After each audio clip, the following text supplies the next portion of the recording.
Ever seen a feline go after its own tail? It circles endlessly, picking up speed, utterly sure that one more push, one extra burst of velocity, will let it snag that elusive prize. Yet the more it pursues, the slipperier the target gets. Abruptly, the creature halts. It plops down, stretches with a yawn, and starts grooming its foot. And right there, resting calmly next to it, lies the very tail it had been after the whole time. This, folks, captures the essence of how we humans operate. We devote our days to pursuing joy, achievement, tranquility, affection, whirling ourselves into a frenzy in the process. We shove, we prod, we resist the inherent rhythm of existence, believing it's a puzzle to crack instead of an experience to embrace. Imagine if I revealed that this very pushing is what blocks you from your desires? What if the key to possessing it all lies in desiring none of it? From our earliest years, society drills into us that existence is a contest to conquer. We have to battle for our spot, resist our situations, surmount hurdles via raw determination. That's the big misconception of our era. We assume that with sufficient effort, meticulous strategy, and ironclad oversight, we can mold the world to our specifications. But authentic living isn't like that. It's fluid like a stream rather than rigid like rock, harmonious like a melody instead of mechanical like gears. Consider your respiration just now as you relax in your seat. Your chest expands and contracts on its own, requiring zero conscious input. No need to deliberate, orchestrate, or compel it. It unfolds smoothly without strain. Now suppose you resolve to micromanage every breath, dictating each intake, calibrating every outrush with exactitude. Soon enough, tension would build, your body would stiffen, and you'd fall out of sync with your own rhythm. That compulsion itself would disrupt the effortless elegance that existed beforehand. Precisely this is what we inflict on our lives. We transform what ought to be instinctive as inhaling into a grueling contest. We compel our connections, insisting they match our ideals to a T. We drive our professions, grinding relentlessly until the original purpose of ambition fades from memory. We coerce our well-being, hunting thrills and dodging discomforts until we're drained from the chase. Yet, an alternative path exists. There's timeless insight on wu-wei, effortless action. It's akin to how a river navigates, not clashing with boulders, but gliding past them. A stream yields to the terrain and seeks the smoothest route forward. Over ages, with soft insistence, it etches valleys and molds peaks. I recall a fellow who devoted decades to bullying his way toward fulfillment. He logged 16-hour shifts, certain that amassing wealth, securing the ideal home, and landing the flawless partner would bring lasting satisfaction. He mapped out his every step, timetabled his hours, and manipulated whatever factors he could. Still, the fiercer his pursuit of that ideal existence, the deeper his despair grew. Eventually, worn out and broken, he ended up beside a stream. No strength remained for scheming, compelling, or hustling. He just perched there, observing the current drift by. In that instant of total release, a remarkable shift occurred.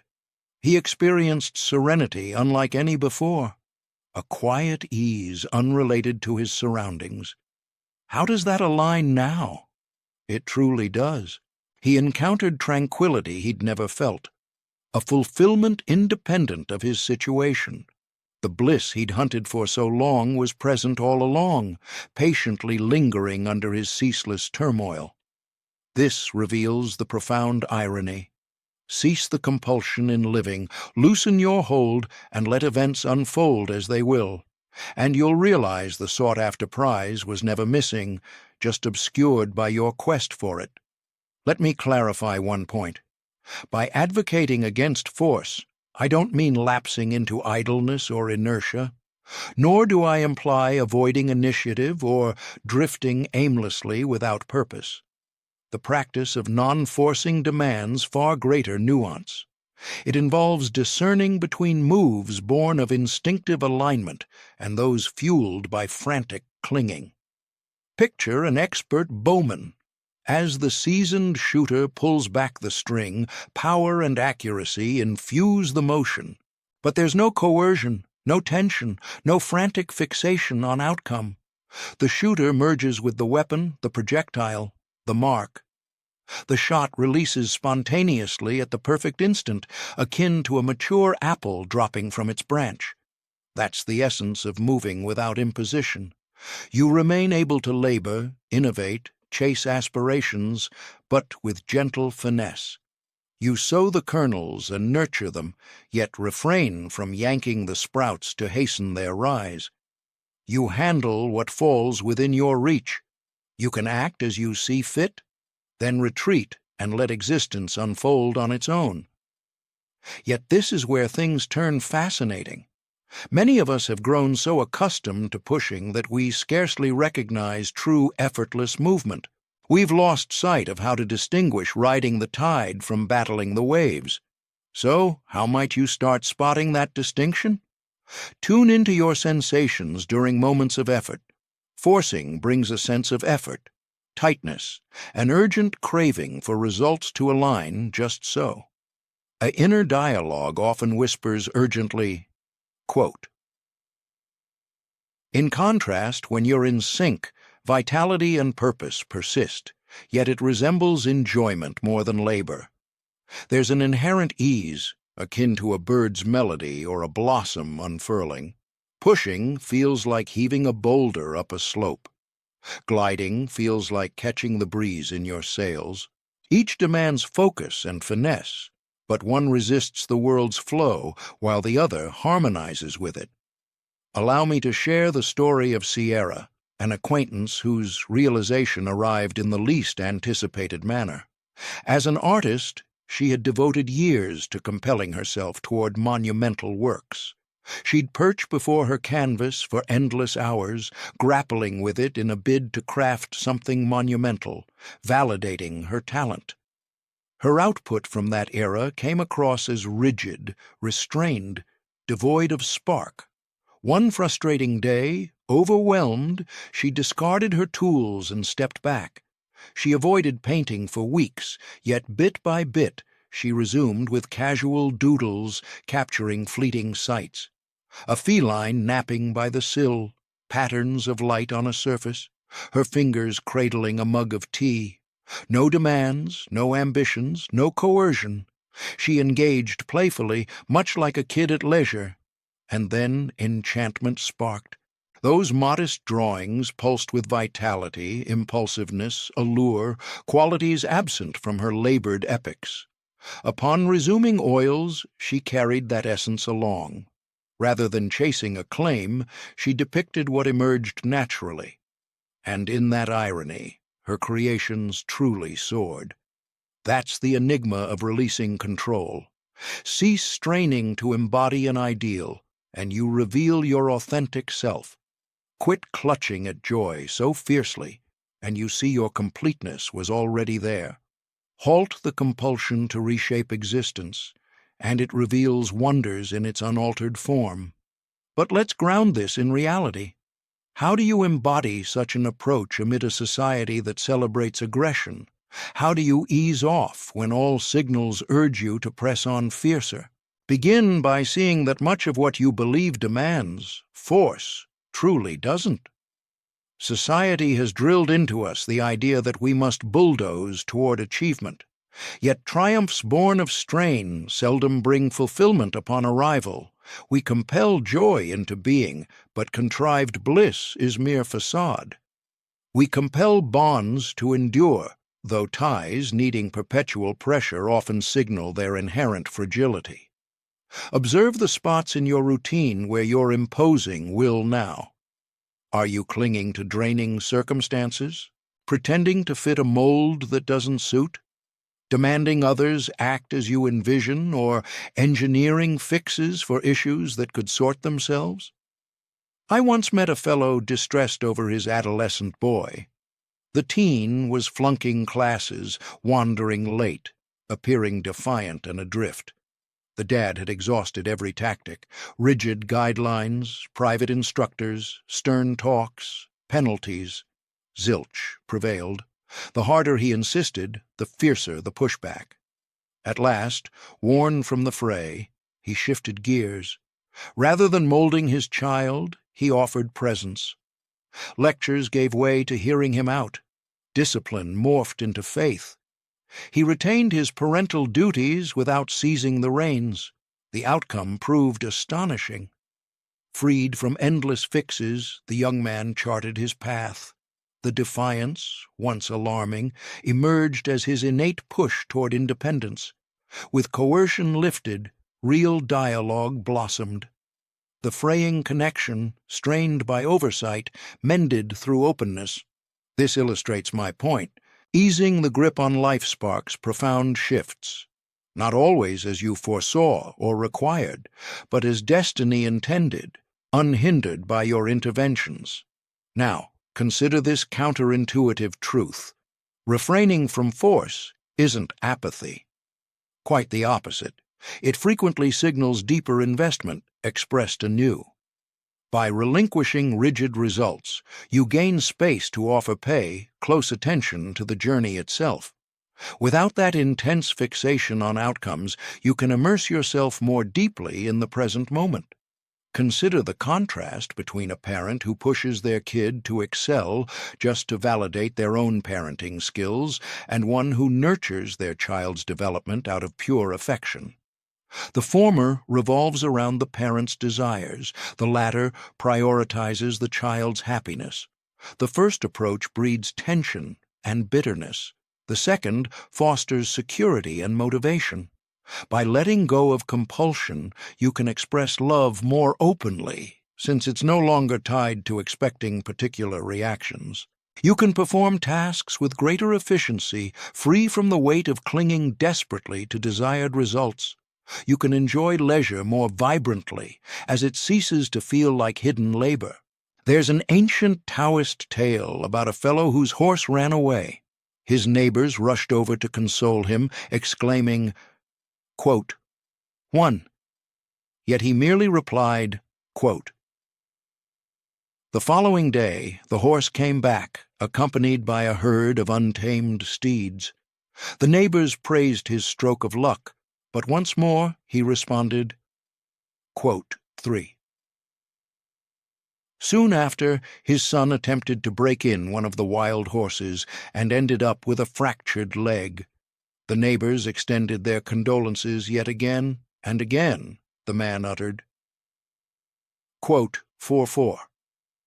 Then conflict erupted in the area, drafting all able-bodied youths into service, everyone except his son, sidelined by the injury. The moral here isn't to remain detached from life's twists and turns. Rather, it's a reminder that we can't truly grasp the significance of any occurrence within the grand tapestry of existence.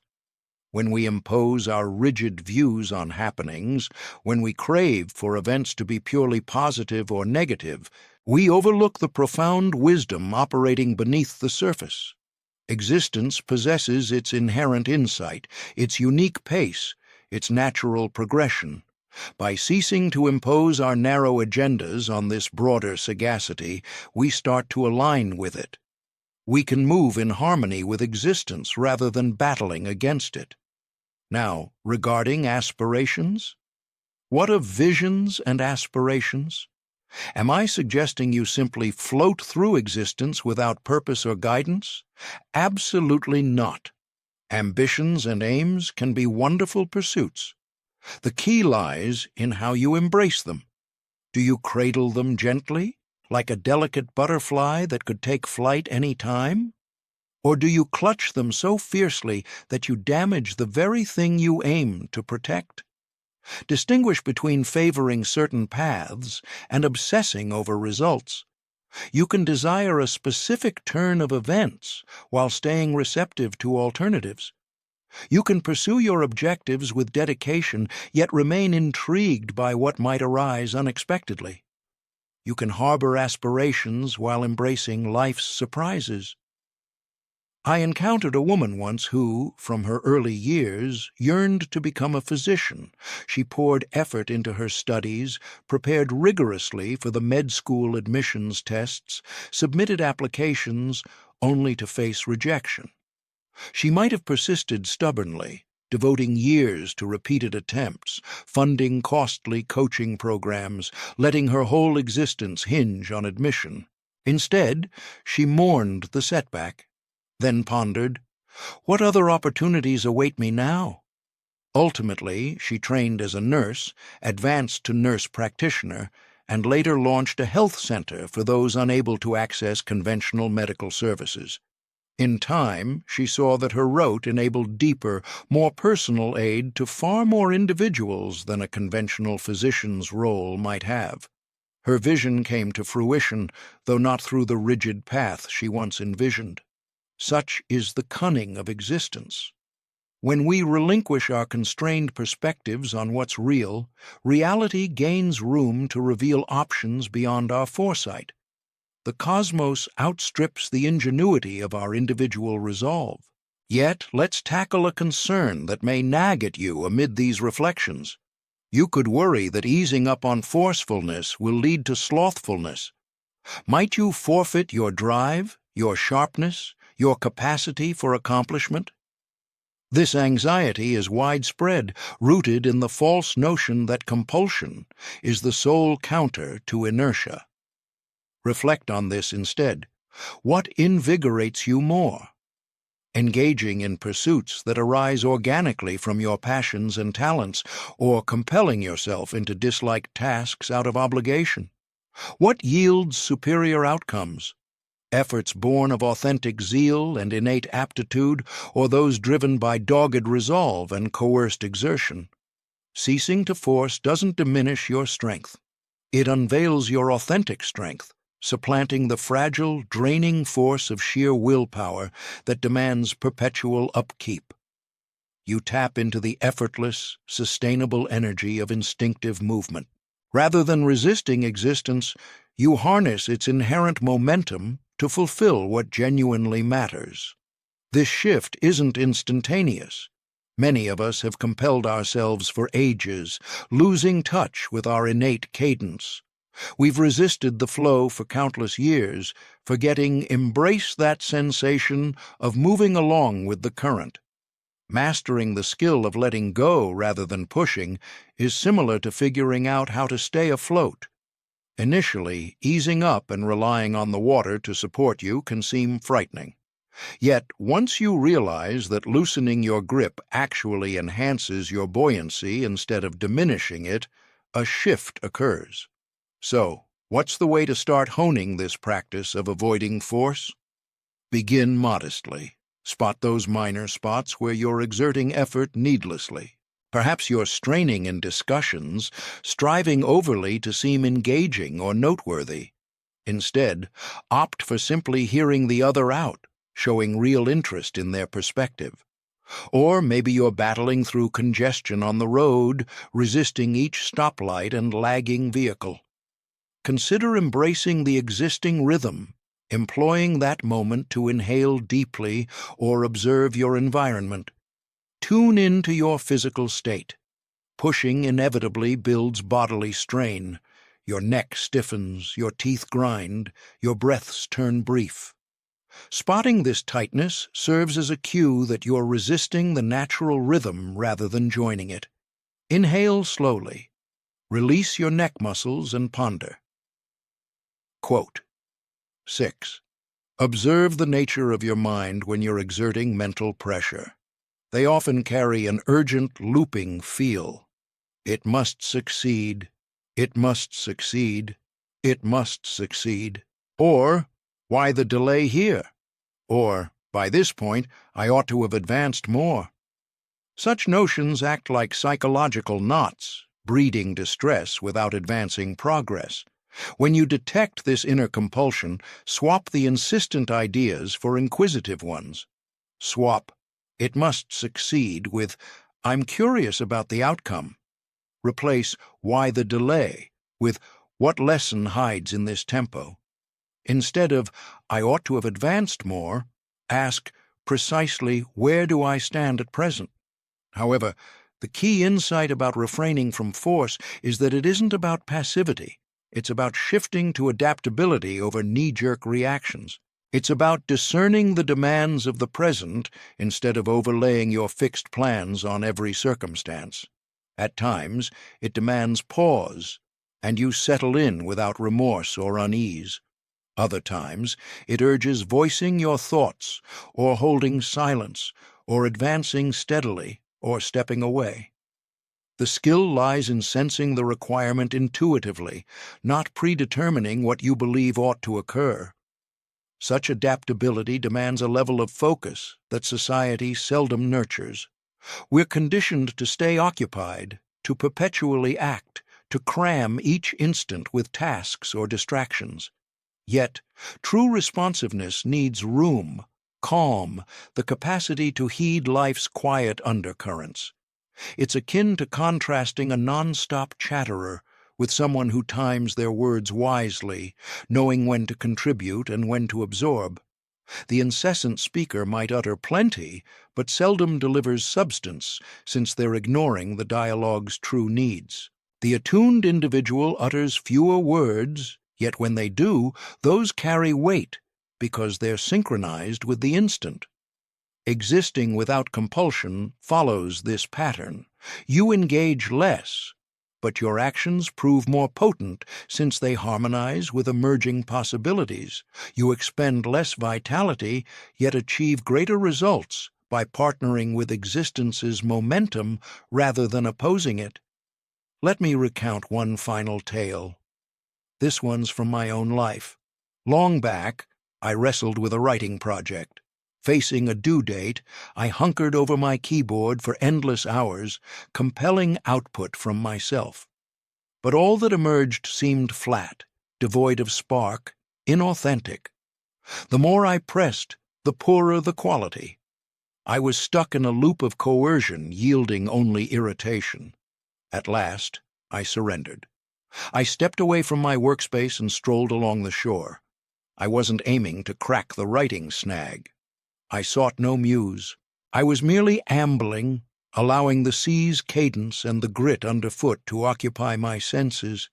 Then, effortlessly, phrases started surfacing. Not the contrived ones I'd been battling, but vibrant expressions eager to surface. I didn't hurry back to my machine. I permitted the phrasing to unfold within as I wandered, confident that essentials would linger in memory. Upon resuming the task later, it resembled a stream rushing through an unobstructed path. The concepts, once jammed by my insistence, flowed smoothly. Effortlessly, the work composed itself, surpassing any result from sheer determination. That episode revealed a vital truth about invention, about existence in general. The finest outcomes arise not from coercion. They arise by fostering settings where excellence can arise organically. A cultivator doesn't compel blossoms to open. They supply earth, moisture, light, then observe and believe. The flowering unfolds independently. As we approach the close of our session, I'll offer this final reflection. You're not flawed. No repair is required. You don't need to push. Don't push yourself to become someone else, superior, more accomplished, more enlightened, or whatever else. Instead, cease the pressure and let the inherent beauty within you surface naturally. You're akin to a stream blocked by your own attempts to direct its path. Once you dismantle that barrier of exertion, once you quit striving to transform into something you're not, your innate flow resumes. And that flow navigates its course far wiser than your thoughts ever could. The shifts that arise from releasing the force aren't always what you anticipate. They're often superior, more innovative, more unexpected, more in harmony with your core essence than any scheme your ego might devise. When you step aside from your own interference, existence gains room to reveal true potentials. So I encourage you at this moment to observe the areas in your life where you're exerting control. What resistance are you maintaining that could benefit from surrender? What aspects are you gripping tightly that might thrive if released?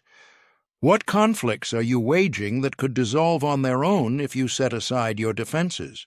This isn't about passivity or abandoning your values. It's about discerning the strained efforts born of anxiety from the seamless movements inspired by affection. It's about believing that existence isn't a foe to subdue, but a companion in rhythm, eager for you to grasp the dance. Cease compelling life to bend, and transformation unfolds. Not through twisting circumstances to match your desires, but by permitting reality to unveil the gifts it has offered from the start.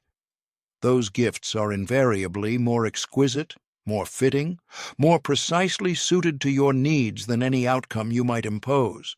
The feline has quit pursuing its own tail. It rests serenely now, intact and fulfilled, no longer hunting what was never apart from it. This is your call. Halt the frenzy, end the pursuit. Pause amid your existence, and realize that the very thing you've yearned for is present right here, has been all along, lingering with quiet anticipation until you release the force and permit yourself to merely exist. Hey, hey.